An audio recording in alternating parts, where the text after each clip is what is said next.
Mm-hmm. I also Okay. signed up for that Science of Consciousness conference. I haven't paid $320. It was expensive, but so I'll be going to the seminar on Science of Consciousness. Where is that taking place? It's in Arizona, Tucson, Arizona, University Oh, of okay. Arizona, but I'm just attending remotely online. Okay. Interesting. Might be a good place to meet up with some good guests.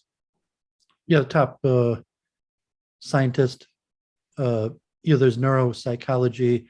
Ironically, in the science, like consciousness is really only studied related to anesthesiology. So, like University of Michigan's a co-sponsor, and Professor Hamerov in University of Arizona Science of Consciousness, the Consciousness Department, is also an anesthesiologist because science doesn't really have a good answer for the origins of consciousness. There's neuropsychology related to things, but not too many good answers. But in terms of anesthesiology, there's a factual thing of consciousness. Like at a certain point, they do surgery and you can't feel anymore, so they'll medically say you're not conscious because you're under anesthesia. But it's interesting that that's where consciousness studies is located. It's it. I mean, do they do anything? I kind of almost assume the answer to this question, but do they include the aspect of an existence of God, of a divine being, and that in a sense consciousness is a product, if you will, of reason, which is a gift of God, which is something that only human beings possess? It's the Because Science of Consciousness conference, so there's no God. So in other words, it just, and I think it's interesting to that a you lot of the mentioned people that. have religious leanings. There's a lot of atheists, but Sure. people like Eastern leanings or people from all over the world. But it's a Science of Consciousness. I understand, but I think it's interesting that you've noted, and maybe I didn't hear this right, so feel free to correct me, Are you that going on YouTube today? yes, that they acknowledge that they don't understand the origins of consciousness. It's all, what they're doing is they're examining the symptoms of consciousness, the actions of consciousness, but they'll acknowledge that they don't understand where it all comes from. And I think that the missing piece is God. I mean, consciousness is awareness of your own self and your own universe, and that can only happen in the human being, and that it happens because we were created in the image of God. I mean, I don't think that's, to me, that's quite scientific. Now, regardless, That's not an answer. I'm saying this. Okay, there's a soul, and consciousness comes from the soul, but it's not a scientific answer. So, I mean, a lot of the people are believers or have religious leanings or wouldn't necessarily disagree with you, but it's not enough of an. I mean, science demands more of an answer than that. Well, the science basically is then that you study the nature of consciousness once you've established what it is and where it comes from. So, I mean, I think that the idea that it came from a divine being is science. Now, that doesn't mean that we can talk about denominational belief in that. There's different religions that have different understandings on it, which are influenced by things that are not scientific and that are cultural and that are even political. But I'm not the sure the basic, origins is that much of an important topic. I mean, people want to know how it works. yeah, but in order Like to, medicine or anatomy, they're saying the origins of it is aren't an important. important question, but that's not the focus of the conference. The conference is how does it work? Sure, I mean, that's right, but they're studying how God's consciousness works. I mean, I think that there ought to be a bow toward an understanding of origins, just as a means to understand what it actually is. And they're not going to do that likely. Now, I'm not speaking for them, but rather than doing what it is, because they've acknowledged that they don't know what it is, they're going to discuss what it does and how it functions, which is fine. But my only point is that it misses a broader point. I want to talk a little bit about something going on in politics right now, because I think it's important to what we're doing. And that is the possibility that Elon Musk might take over Twitter with a hostile takeover.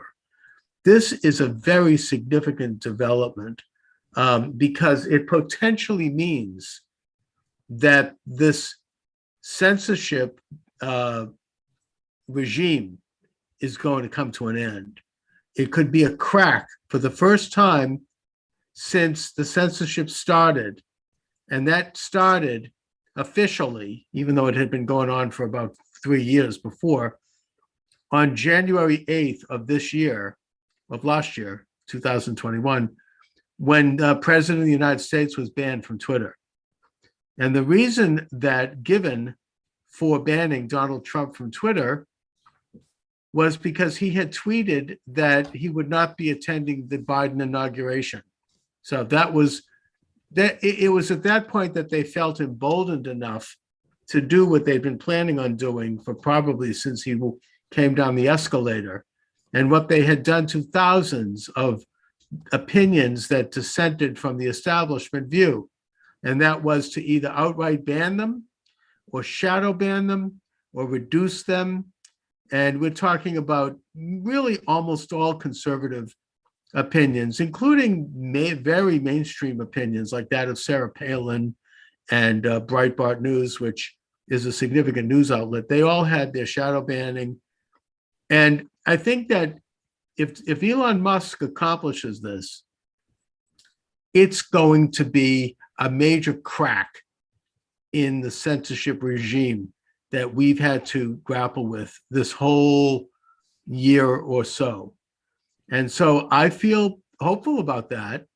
I'm not here to endorse Why would that, Elon Musk. I mean, for Twitter, but why would that make any difference for Because Twitter is Facebook and YouTube? because I'm saying Twitter is even at if the center Twitter of the becomes universe. less censored and he changes No, that, Twitter why is do the you think that would make a difference to? I think it's going to make a huge difference because Twitter is the key. Do you think Twitter, it'd make a difference to just Twitter, or somehow? no, I think it's make going a to be difference? it's going to be the crack, as I said, in the whole regime. Because once Twitter goes, the rest of them are going to fall apart. Twitter is the main keystone piece. And I think Elon Musk is a brilliant enough figure to understand that. Twitter is the one where world leaders put out their tweets, and world figures and opinion makers will send out their messages. And where Donald Trump had, I think, at least 4 to 5 million followers. And the fact that Trump was purged from Twitter while he was president has been a great detriment to this country, because if he had been allowed to tweet during some of the things that we're dealing with now, like the Afghanistan collapse, the inflation, the attack on parents, as domestic terrorists, all these other political events, this country would have been a lot better off, because free speech is always good. And I think that if this cracks and Twitter opens up, all the other ones are going to fall flat on their ass, because they won't have any more relevance, because Twitter is the main deal. Twitter is what people go to. And I thought it was really quite hilarious to listen to liberal commentators spinning about, oh, this is terrible. How could they do this? How could you have free speech on Twitter? Blah, blah, blah. And even this one guy who works for Twitter, I guess that when the hostile takeover started, the people at Twitter said, oh, there are people who are being traumatized who work here. And this one guy said, I don't feel safe. The damn right he's not going to be safe, because if Musk takes over, he'll be out in his ass.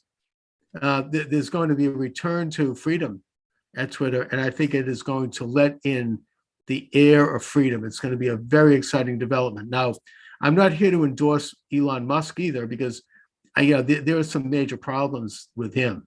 That's beside the point. The fact is that his intention here is to bring back freedom of speech and to stop the censorship.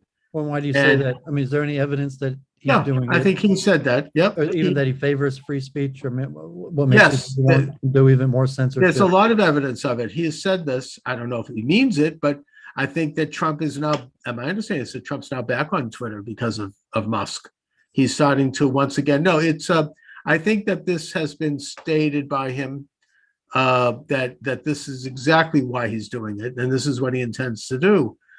And I don't know if it's happened yet. I think they tried to box him in by saying, we'll put you on the board of directors, because he now owns a majority. He's the largest single owner of Twitter shares. He owns more shares than what's his face? The guy with the weird that looked like Bin Laden. That retired Dorsey. And so they said, okay, well, we're going to put you on the board of directors. And Musk is no dummy. He was smart enough to say no thank you to that, because that would have been a way to muzzle him, and it would have been a way to limit his ability to buy more shares. So I believe that either yesterday or today, he has made an offer to buy all of Twitter. And I think that there's negotiation about that. I mean, he's in a position, he's one of the richest men in the world. He's probably one of the only people who could do this. So, we'll see what happens, but it is a very positive development in free speech. And I think it also will be a real nail in the coffin of the present regime. Yeah, I'm not sure. I mean, Okay. I don't see any reason to think that it's going to be a positive development, or like to judge Elon Musk favorably that he's doing it for some altruistic free speech purpose, and then all of the I don't know if it's altruistic. I issues think that it led might to be a censorship business. will still be It there. could be a business model, David. I'm not saying he's some altruist. I'm just saying that he sees Twitter as having an advantage if it is free, and he probably says he has a chance to make money. I don't know what his motivation is. I don't care. The fact is that it is, according to comments he's made and others, that is what he plans to do, and that's good. I saw that even there's really been a series of bans, like on Twitch had a series of bans like owned by Amazon.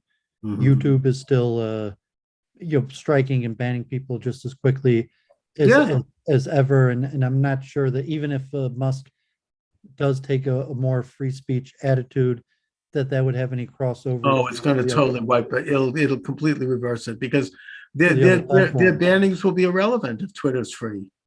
If Twitter is free, Twitter is the center of all of it. I mean, in the world. I mean, Twitter just allows you to post messages. I mean, saying Yeah, but only the point is, 140 if they have characters. people, if you I have mean, you can people post like Trump, like you still have YouTube, and you still have Facebook, they won't be and relevant the anymore. various factors or the platforms that if you They'll like be if YouTube, next. They'll I'm be going to say next. that YouTube doesn't change its policy. It'll uh, be YouTube I will be mean, next. that After that. if Twitter changed, and even for you, like how much do you use Twitter besides for sharing your links? And if I YouTube, will, if you're it's still- free, I'll use it a hell of a lot more than I do. I'll tell you that. And I think that it will affect them immediately. It's why it'll are be you saying it's going to affect like YouTube? because they'll become irrelevant. What possibly could Elon Musk do that would cause YouTube to change their policy direction? Because if Elon Musk frees Twitter and allows for free speech, everyone is going to gravitate to that. And it's going to be huge, because Twitter is one of the biggest and one of the top, maybe 6 or 7 social network platforms. And It doesn't compete with YouTube. And so it doesn't offer streaming or videos that what is actually, it does offer streaming. I'm streaming right now on Twitter. Yeah, I mean, I guess, but that I don't need YouTube. That'd be competitive. My show goes right from this program we're doing right now. I started on Zoom, and then it immediately live streams on Twitter. So I'm live streaming on Twitter, Facebook, YouTube, Twitch, and about 5 or 6 other platforms, including DLive and a bunch I mean, of you others. can see the views that I mean, it's unclear that there's any reason why the other platforms would change direction, even if Twitter does. I mean, we can't know the future of it, but I think they'll have to, and I think they will. And if they don't, they're going to become quickly irrelevant, because Twitter is already one of the top gig. It's like the top car companies in the country. There used to be 4, then there were 3. Twitter is in the top, I think 5 or 6. And if they go, the other ones are going to have to follow suit, or else they'll become irrelevant. That's just my opinion. They'll become like niche markets for left-wing, woke, censored commentary. Nobody will pay any attention to them anymore. They'll be worthless. Twitter will be, I think probably Musk is doing it for business reasons too. I don't know if he's altruistic. I think, and I know there are some things about Musk that I'm not comfortable with. I'm not here to praise him. I think he's an interesting figure. I don't like the fact that he's developing these chips for implant. We don't want to talk about that because of censorship right now, but that's no secret. But anyways, David, to me, it's a very interesting development. And it's a very exciting development because it gets to, a very American approach, one that's which involves free speech. We're not talking here about, hate speech or racism and that kind of thing either. We're talking about conservative opinion. We're talking about the banning of mainstream conservative opinion, which is what's happened since this regime took over and since Trump was banned. Yeah, I read the articles, and yeah, I'd have to wait and see, because I'm not sure I don't share your optimism that it's going to either one that he's going to take such a free speech attitude, or two, that if he does, that it's going to cause larger change that okay. Twitter. Well, then we disagree. I think it gets to a very fundamental issue, and it's going to be an earthquake in this whole rotten big tech censorship regime, which has been in place starting with Trump coming down the escalator, but certainly since the election and the months leading up to it. Well, I mean, it's like, okay, I mean, if Twitch is owned by Amazon and YouTube, or if they lose money on it, and I don't even know if Twitter is profitable, that if Elon Musk is going to operate at a loss of his own money in a similar way that YouTube operates at a loss in order to affect social policy, and what type social policy is he going to try to do, and if that's going to be, so I think that it's driven by eyeballs. I mean, the number of hits that they get, and I think that Twitter, if it's unleashed and it becomes free, is going to become just that much bigger. I mean, and what they do is they make money from advertising that is looking for hits, for impressions, for eyeballs, like any other periodical. And so I think that Twitter, I don't know if I would assume Twitter is profitable for that reason. I mean, I think they get their revenue not directly from people who buy space on Twitter, like all of these people. They make their money from residuals from advertising, and advertising is run on the numbers of views and other demographics. And I think that if Twitter goes free, they're going to be in a better business model. They'll be in a better position to make money. I mean, and I think I say this especially as we're moving toward a midterm election, which I think is going to be a historic victory for the Republican Party. I believe that the Republicans are poised to take back both houses with significant numbers. And I think that, that's going to further accentuate this end of this regime of censorship. So I think Musk sees that. I think he wants to be part of it. He wants to be part of a trend where Americans of all political persuasions, liberal and conservative, are waking up to the fact that we don't want to have censorship anymore. This one of the biggest reactions to the reason Republicans are doing well, not because they're so competent, because they're not, is because people are rejecting a culture that cancels and censors people. And it smells of Nazism. It's not American. There's something about it that's corrupt and illegitimate. It's hiding something. Americans don't like that. Americans want to have polling's opposite, and that there's actually more call for censorship, and I mean, there might be a certain element, especially people under the brunt of censorship. But what polls calls for more censorship? I think the censorship's more popular, and across the board, that there's more calls on the right and the left generally for censorship, especially now what's happening with Russia, or there's so many different things to censor. So people are like, oh, well, I don't want, me getting censored, but but basically everyone has stuff that they want censored. Like what? If it's sexual perversion, if it's but children, pro-Russian stuff. Yeah, you want to have regulated because it's illegal activity. And that's not, in reality, is there's everybody basically, even on the right, is calling for censorship. Of what? Well, I say if it's on the right, if they're trying to censor perversion. I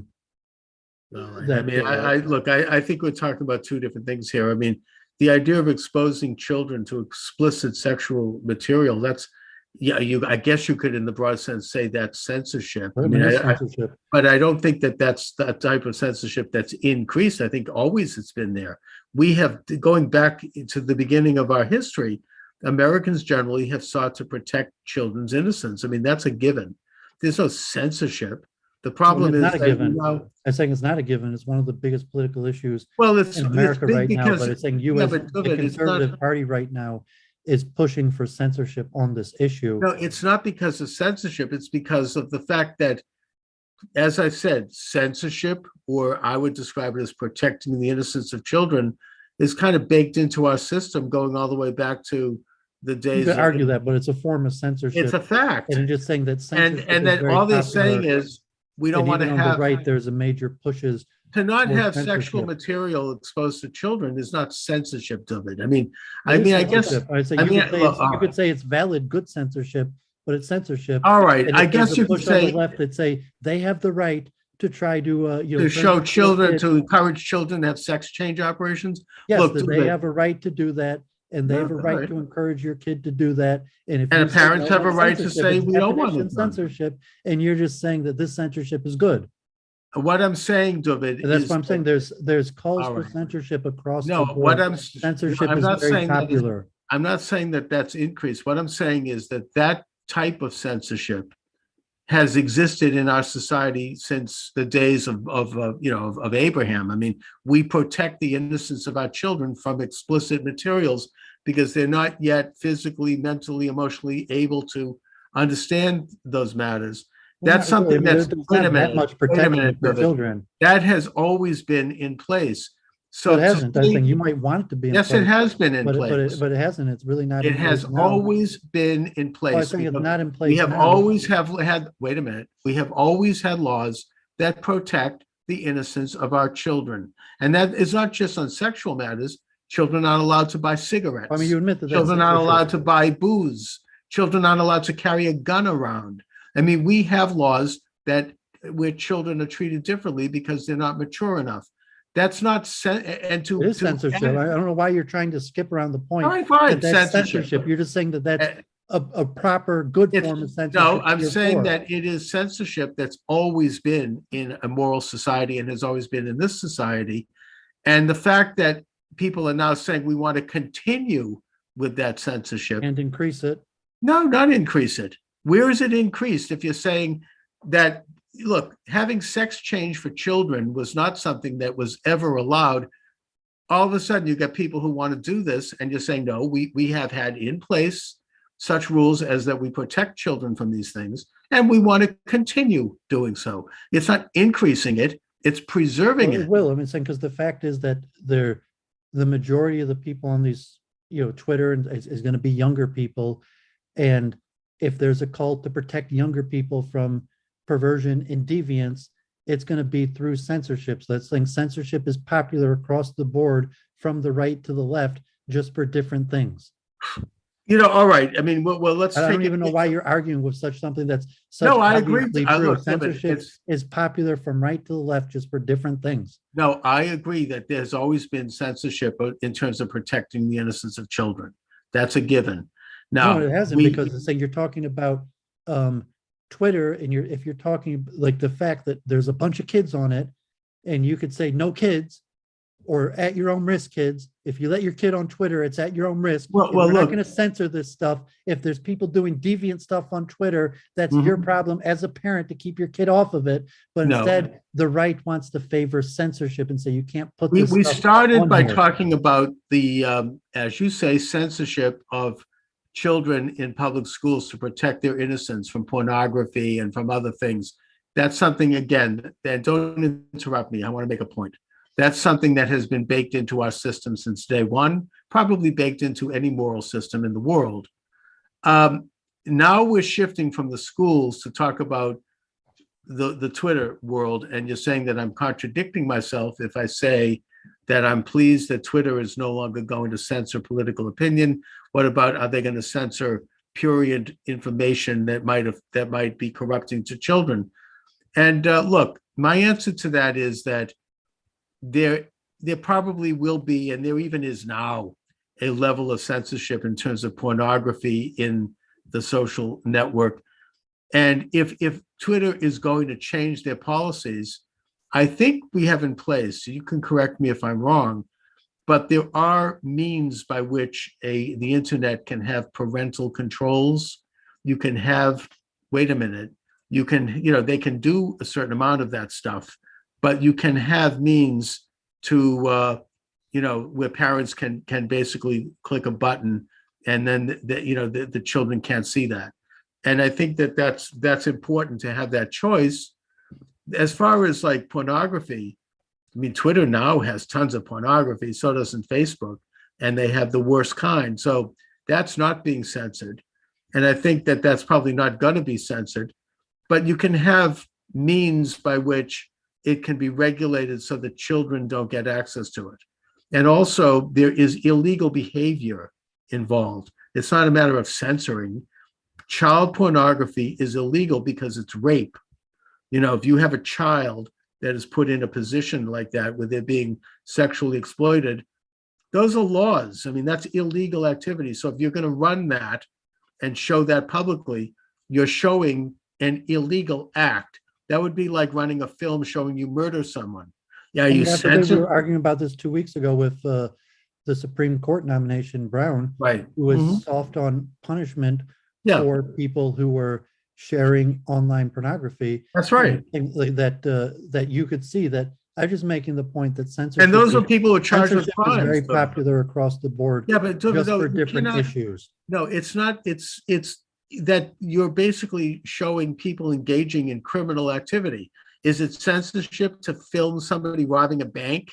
No, I mean, look, the problem is. But to share that stuff on Twitter, and that's the thing that our new Supreme Court justice thought that was a minor crime and always gave the least possible punishment. Yeah, but the issue there is if you talked about making child pornography, the illegality of that, as opposed to sharing that on Twitter. And if you take from, let's say, like a political attitude that people think that sharing that stuff on Twitter is not that bad, just like, but the issue is censorship. Calls on the censorship from the right to say, like, no, we need to. And I think a lot of left wingers aren't comfortable with that either, by the way. But I think that the issue is not. Well, I mean, you said that when but she got 53 votes, all the Democrats voted for Brown. I didn't. That's because they wanted. That's because she gave that she was. Well, that's because I think they held their noses and they want to preserve abortion and they want to keep the Supreme Court liberal. I mean, so that's a political. You're projecting compromise. This like greater. No, I don't think the liberals would. When the something to. Maybe I project. Society doesn't match. Correct me if I'm wrong. Maybe it's a projection, but I don't think most liberals and most senators are thrilled with the idea of lenient sentences for child rapists. Okay, maybe I'm projecting. Want to say I'm projecting? People who share the stuff on. People who share it online. They think, which is a crime, and even Ketanji Brown sentenced them to prison. I mean, this is not. These are illegal acts. You can't engage, you're participating in raping and getting prurient pleasure out of watching children being raped. That is a crime. That's not a matter of censorship. Now, if somebody runs these things on Twitter, the issue isn't that it's being censored. The issue is that you're observing a crime. And if you do observe a crime, you're participating in that crime. That's the issue. I mean, it's like, as I said, if you run a video on YouTube, showing a terrorist shooting up, in a downtown city. It's not a matter of censorship. They probably should run it. It's a matter of the fact that you are observing a crime and it should be handled that way. So, the censorship in those cases isn't the question. Same thing was true with child porn and with child rape. These are crimes. And, sure, if you want to run it. But if somebody gets involved in it, then they are criminals and they should be prosecuted for that crime. So maybe in a sense, let it run on YouTube so we can find out who the criminals are and have our government apprehend them and have them stand trial for that. They're engaging in crime. It's called child rape. Anyway, what makes you think that Elon Musk won't be lenient across the board and everybody will be unhappy about it? I think that he's going to be lenient on political mainstream opinion, such as those expressed by President Trump and by Sarah Palin and by Breitbart and by you and I. What reason do you have to think he's not going to be lenient across the board, even on they're already lenient deviancy and other things like that? They're already lenient on that stuff. I mean, what Twitter, makes you think he won't be even more lenient? I on don't it? think he's going to be any more or less. I mean, I mean, what it reason just- do you have to think that besides like some hope or fantasy? I didn't say he was. I'm saying that stuff, you want to talk about child porn. I mean, that's all over the place. That's out there now. That's not a question of censorship. That's a question of whether or not we have a government and whether we have judges and whether we have a Congress that wants to. Yeah, I mean, you're jumping, God forbid, straight to the child porn, but I just brought that up because the Supreme Court. But if you're talking about things that are not illegal but widely unpopular among conservatives, and to think that what you think that Musk is going to agree with the conservatives on what they want to censor, I would say unlikely. No, I think you're right. That probably is unlikely. And as I've said, I think that there are already laws in place. And this goes back actually I'm to, not talking, I mean, God forbid to get away from like the subjects of like child porn, but you're talking about the things that are just issues pornography. that aren't illegal, like children having sex changes or various things that aren't illegal and are extremely unpopular among conservatives, that there's no reason to think that Musk is going to side with conservatives on it.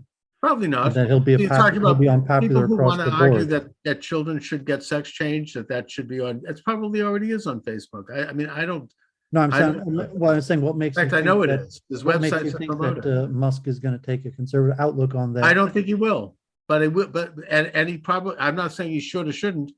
I'm saying that I'm glad that he's going to allow at least that kind of activity be criticized, because if you criticize, I'm afraid right now being on YouTube, I could be shut down for even suggesting that I don't think it's a good idea.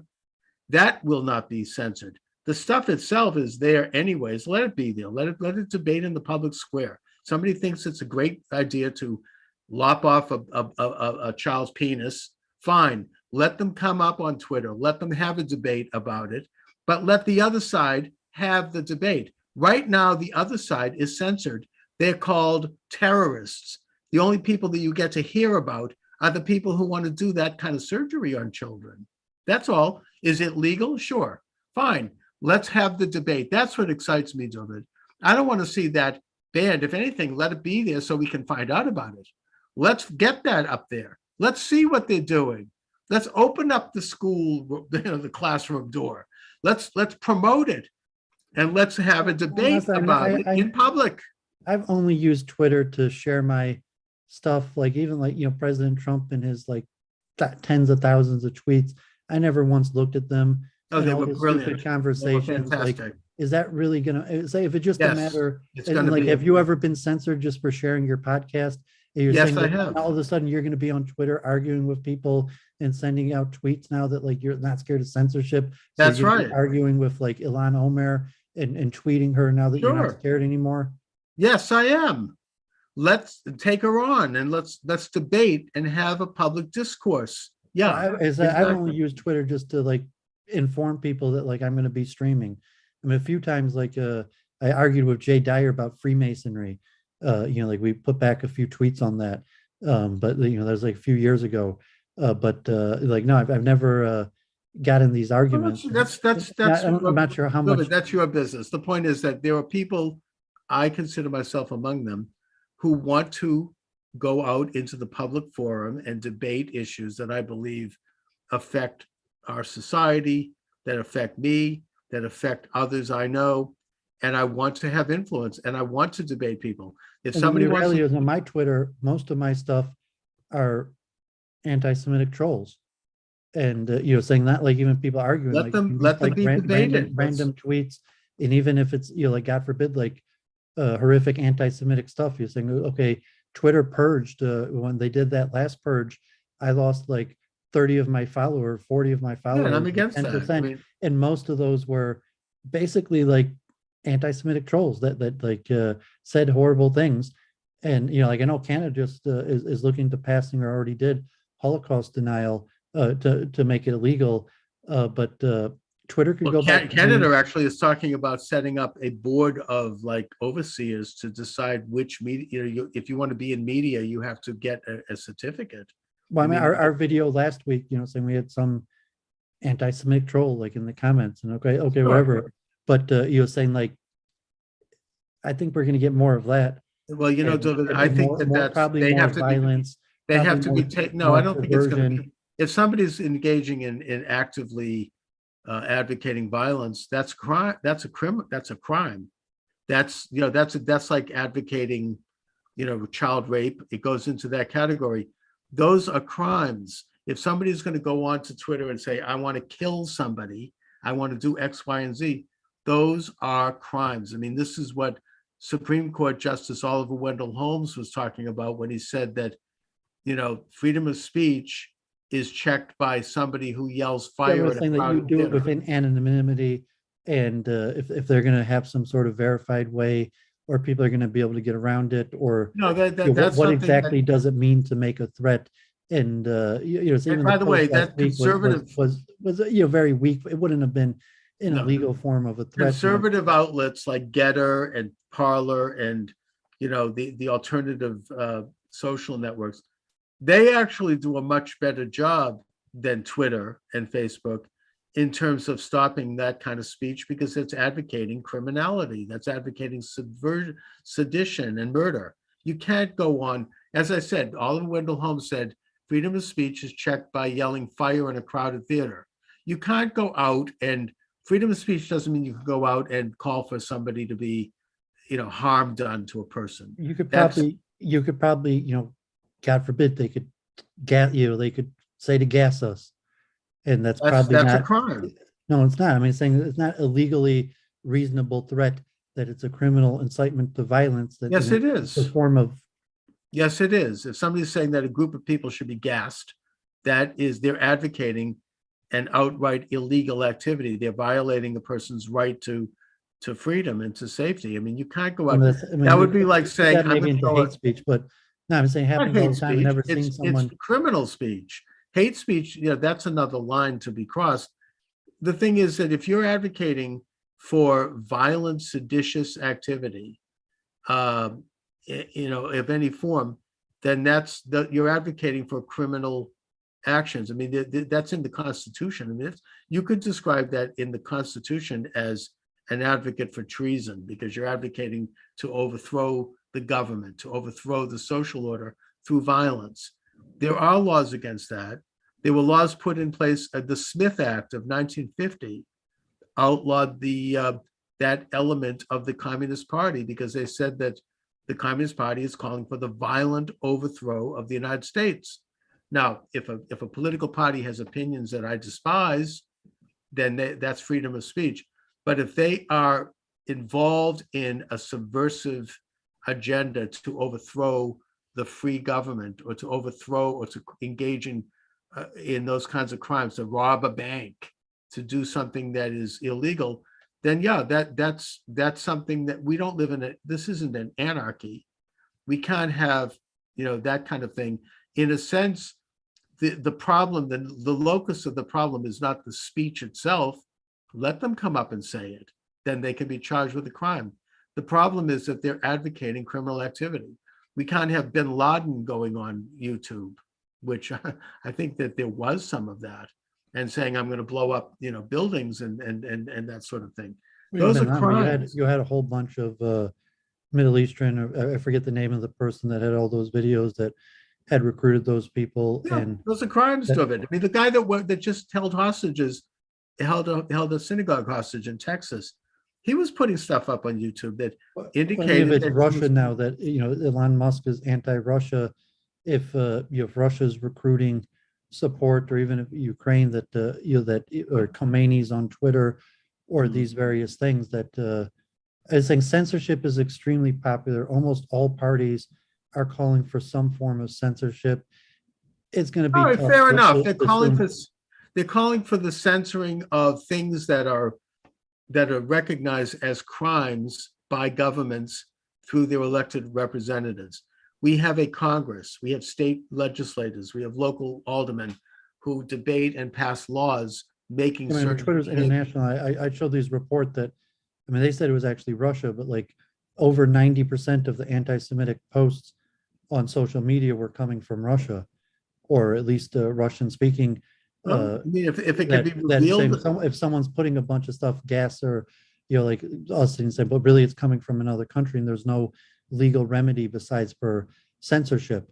because no, even if the FBI gets involved and it's saying it's just some account in Russia, they have no control. there is a legal remedy to it. If a foreign country is coordinating that kind of information to go into another country, then you can have Congress create a law that. And that's why we're at war with Russia now, because saying like 90% of the It's stuff not is war coming with from Russia. Russia. It's that we can have our Congress put together regulations, and I think they did already, saying that a foreign government can't do that. I mean, we have a right to do that. That's a sovereign question.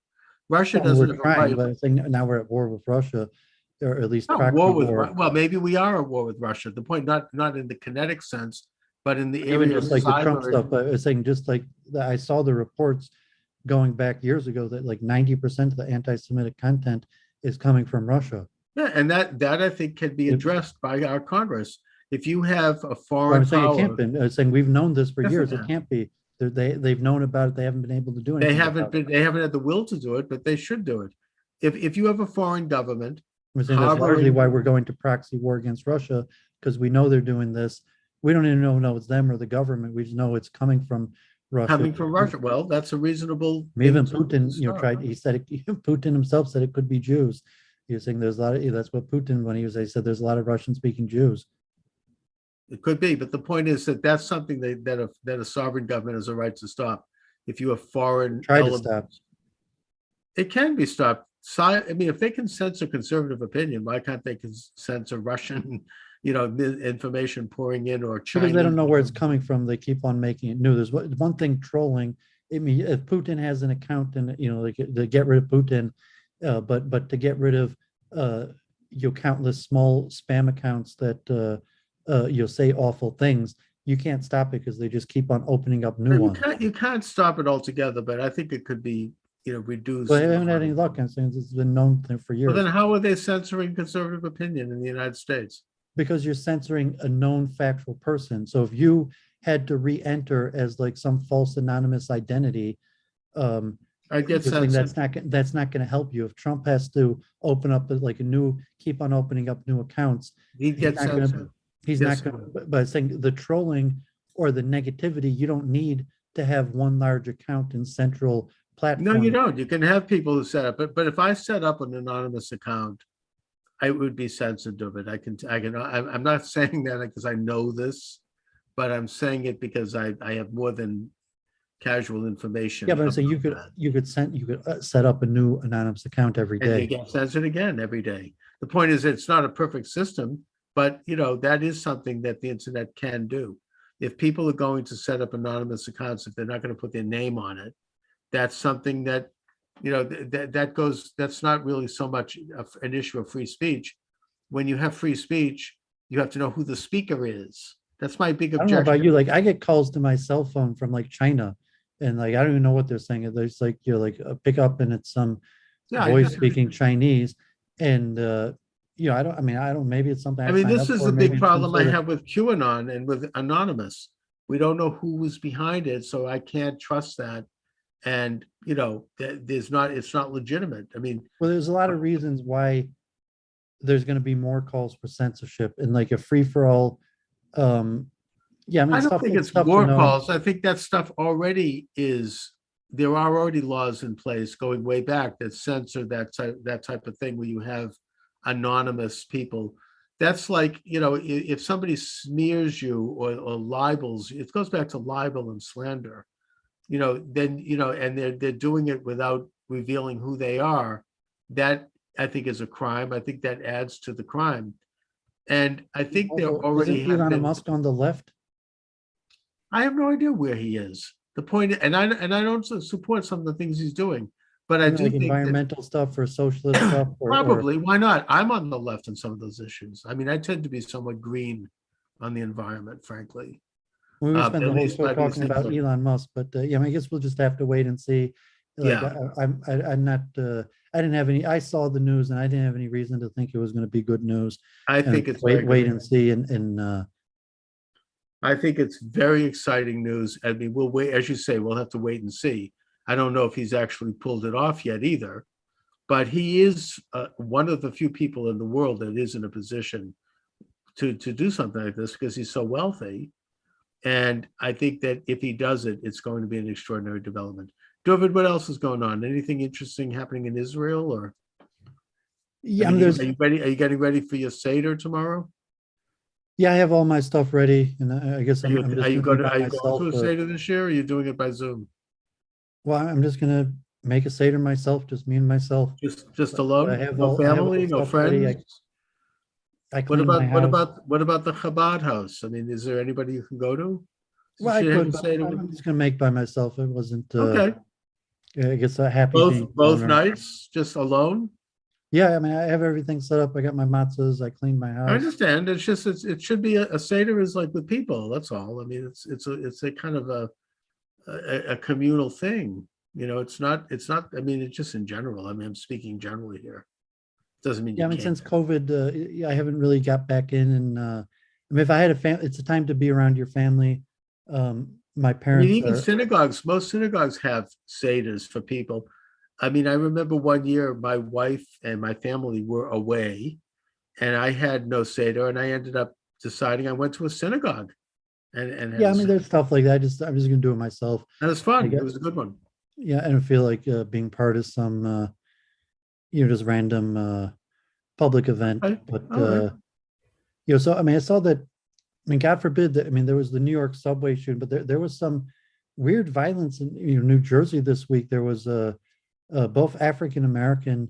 This one, it was a horrible video. This could have been like an escalation of some sort of minor car accident in Elizabeth, New Jersey, where Yeah. this man ran over this woman like 3 times. And I guess it was like a minor fender bender, and she was taking pictures or something. He wanted to get away, and then his video of it. He ran over her with a car like 3 times. He was arrested, and then there was this anti-Semitic crime spree in Lakewood that also like a younger African American. It appeared it was purposely uh, um, anti-Semitic spree, and even when he was arrested, he like told the cops like God forbid, it was like, well, he was just attacking a bunch of Jews. Like, why are they upset at him? But he he carjacked a few different cars. He stabbed 2 people, and he like ran into a group of people, all Orthodox Jews. So both of these cases in New Jersey were, I don't know if the running over the woman was just some sort of a minor fender bender or if it was targeted.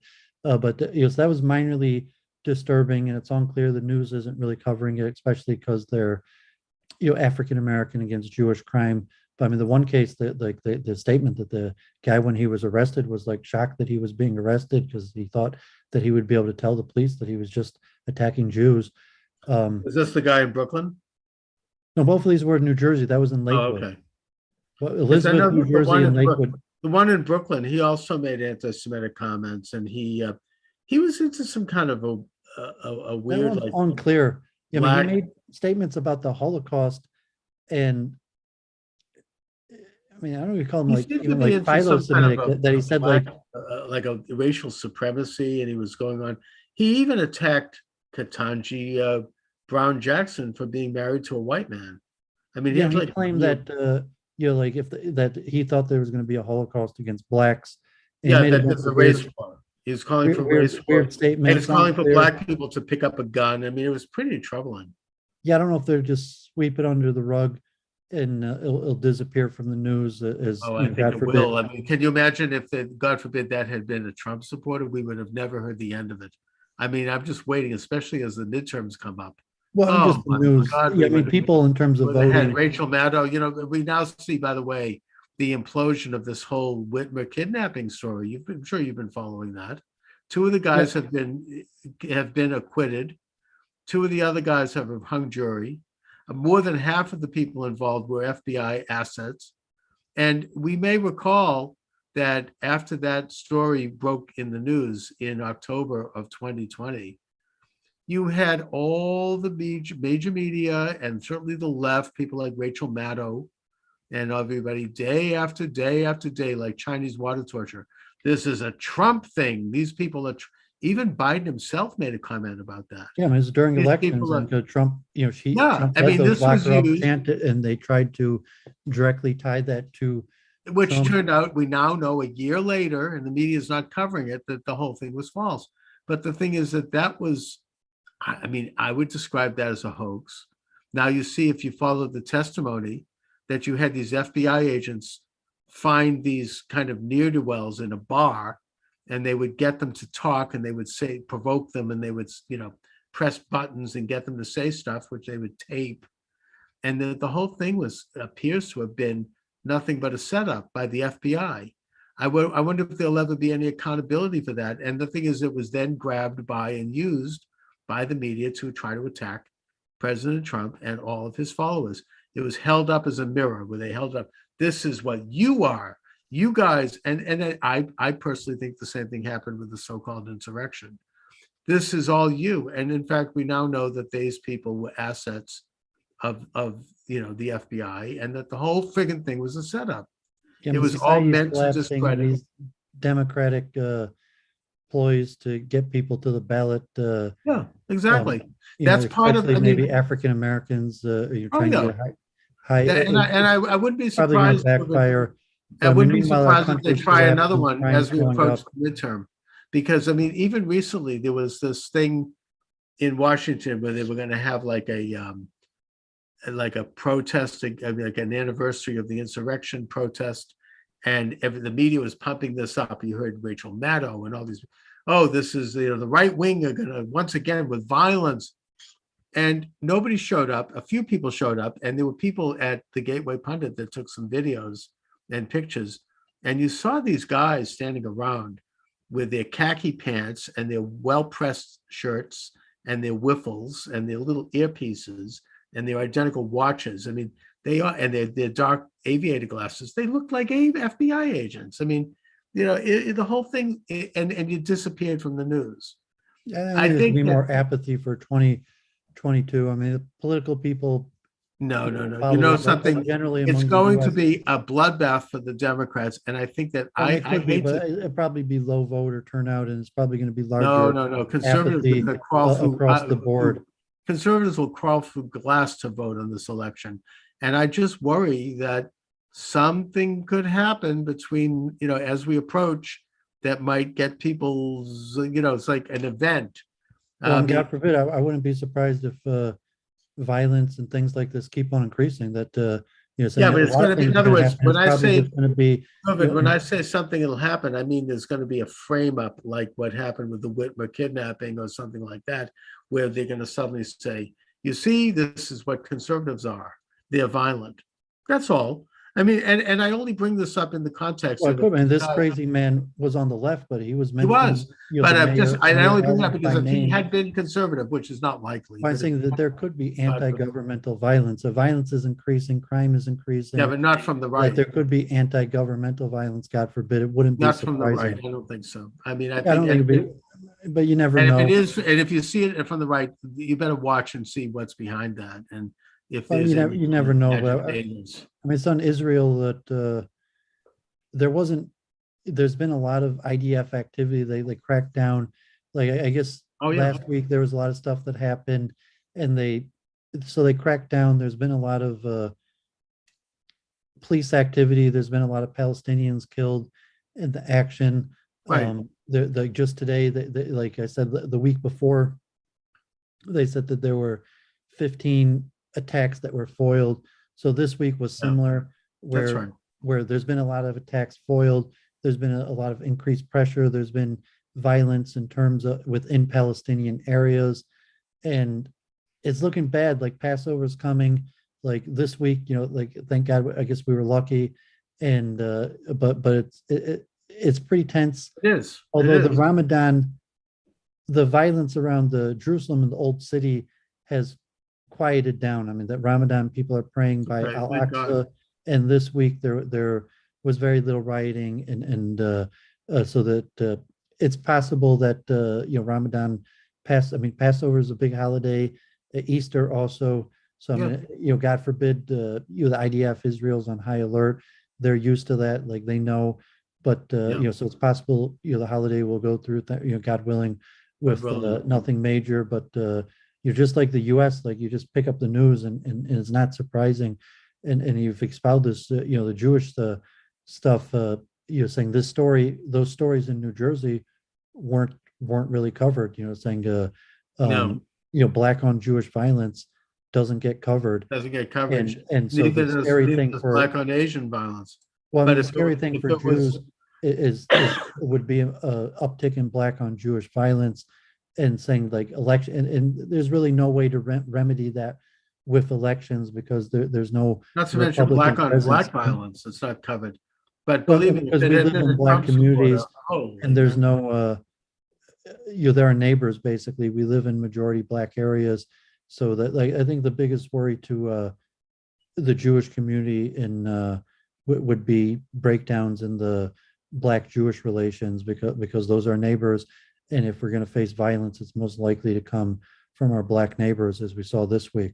Yeah, it's a big issue, and there's been kind of a breakdown and a fallout generally between blacks and There's been a Jews push, like, therefore, you know, starting in the Orthodox Jews should 1970s. be Republican, but it doesn't really help Orthodox Jews to be Republican, because we live in deep red, that, I mean, deep blue, that, you know, just like you could be Republican. I mean, you're so far in deep blue that there's really no venue besides for statewide or national elections to be Republican. That if you like, in New Jersey or New York, that You you know know, David, I heard an interesting theory about this. I don't know where you fall on it, and I'm not sure I agree either.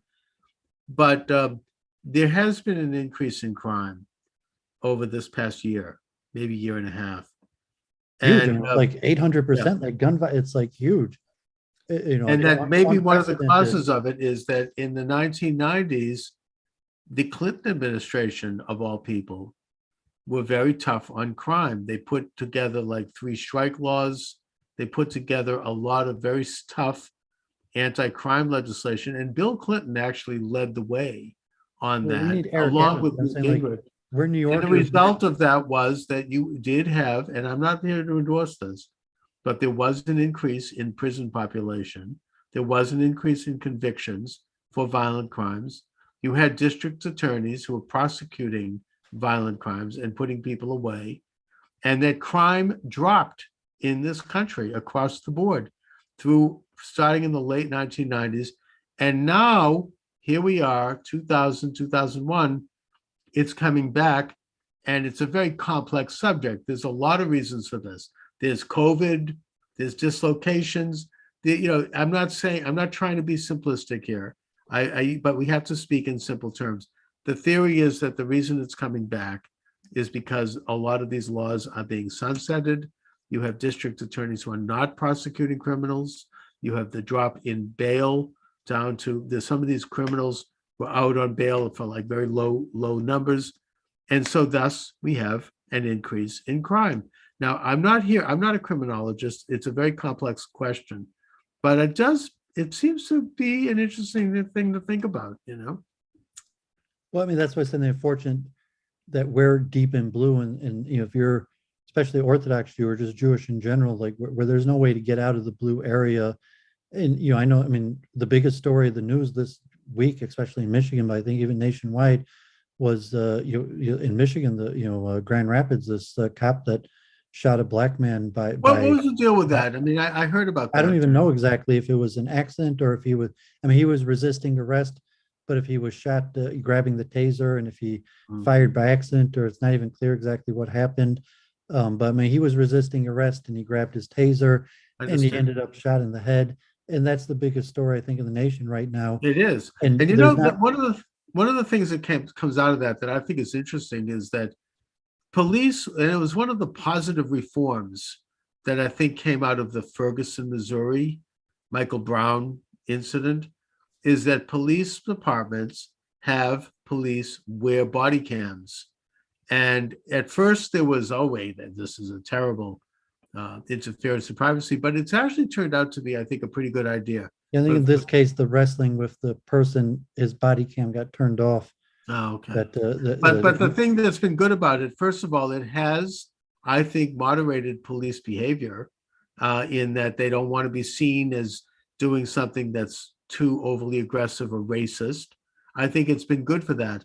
But the other thing it's appetite done, for what you were saying to larger, I mean, also just the monetary effect, but there's no appetite to get tougher on crime, even though crime is increasing. And Well, the also, other positive, if it's the other, district, we're in blue areas, so well, maybe I in think red there is an areas, appetite, but David, but the in other, blue areas, there's no real appetite for that. And it's like yeah, Eric Adams, and they're going to slip down to anarchy. But the the thing is Jewish that, community put its trust in Eric Adams, and I don't know what he's going to do, but I think like um, we need Eric Adams to be able to step up and do something. He might not be able to do anything, and I doubt he's going to no, I do mean, any of the stuff that you because said. police budgets have been cut and policemen are not going to the academy, and you have younger people who are not becoming cops, and older people are retiring, and there's a reduction And economic in woes that police it's pretty, forces I wouldn't because say it's become a scary, very but difficult profession.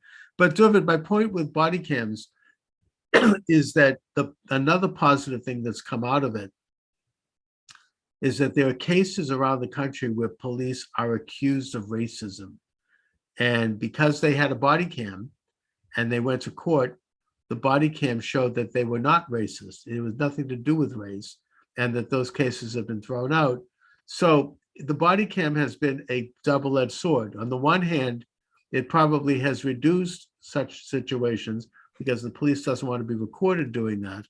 On the other hand, it has stopped false accusations by people who were stopped, who might have been Black or Hispanic or a person of color, who were stopped for legitimate reasons, but then made this charge, and it didn't stick because of the body cam. So that's at least a positive development.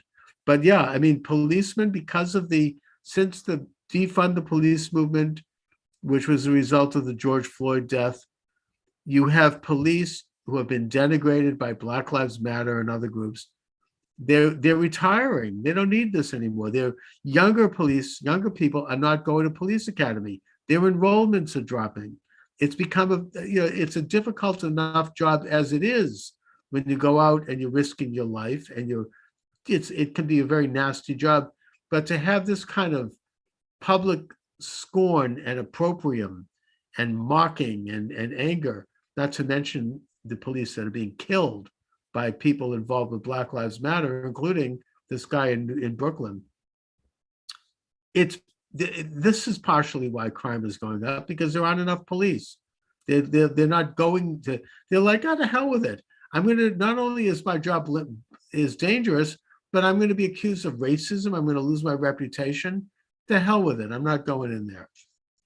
So I think that might be part of it. yeah, I'm not even sure.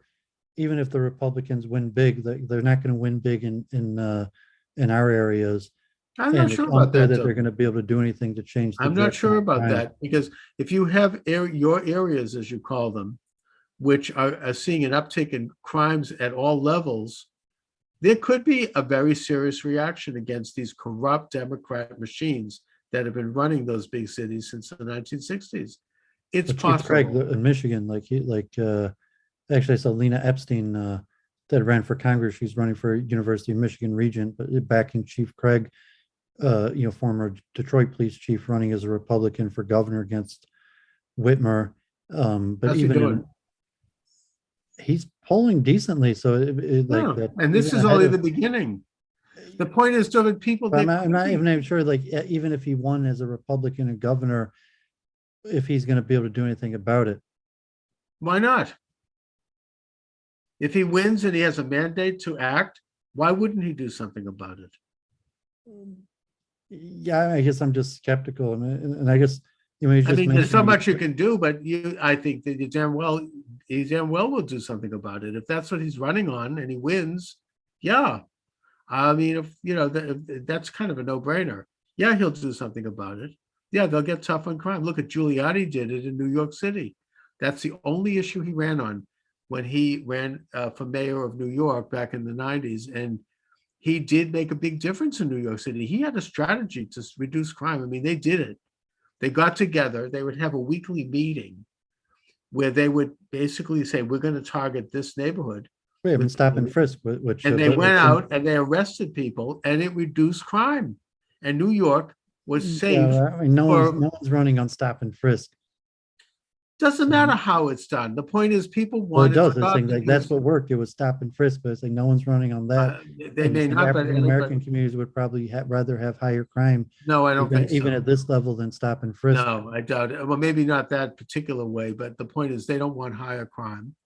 And I think that, since, Giuliani and then his successor, Michael Bloomberg, continued with Giuliani's policies, even though not quite as vigorously. But then, of course, then you had de Blasio, who basically completely dropped the ball. And now this new guy, who knows? The point is that crime is coming back in a big way. And I think that New Yorkers will react. New York is an ultra liberal place, but they elected Giuliani. I mean, they were tired of the crime. They were tired of, the feeling unsafe when they would go out on their streets. I think that is something that people react to. And that's an example of where something can be done. You criticize stop and frisk, fine. He also had the broken glass policy. I mean, he actually had a philosophy for how to combat crime, and it worked. I think that that's something that could affect the most bluest of places. Maybe I'm wrong, but I think people ultimately are worried about what happens when they step out their door more than they're worried about whether or not we're going to sign a treaty with Nicaragua. You know what I mean? And generally, the African American community, which is at this point really the biggest constituency in the Democratic, and they're moving right. They are moving right. The biggest issue that is really prison so reform. So want millennials. And even if crime is the issue facing them, that prison reform is really. Yeah, and guess who had the biggest prison reform around? Donald Trump, the First Step policy. Is this administration of the liberals? They talk about this. They haven't done diddly squat. The point is that these Black people and Hispanics are moving in the Republican direction, at least now, given what's going on. That's provable with polls, and so on millennials. Anyway, David, listen, we should wrap it up. I wish you a good Yontif. I hope you have a good I mentioned that, I mean, it seems like Ukraine we're really pushing escalation. It's pretty unfortunate that I don't think not we necessarily should. to say that siding with Russia or anything, but just the U.S. policy, especially coming from the Democrats, is really pushing for escalation. Yeah, they want war. They're the war party. God forbid, it's tough to know what's going to happen. Yeah, so next week we probably have to skip next week. Yes. Is your book out yet? No, it's still. I'm doing some more things with it. So no. Okay. Well, have a happy Passover. Thank you. And hopefully you'll stay safe, and hopefully there won't be any escalation in Israel. God forbid. And we have a lot of problems facing this country, so keep on talking, and hopefully we'll be able to work through them. So God bless. Have a happy Passover. Same to you, David, and same to everyone.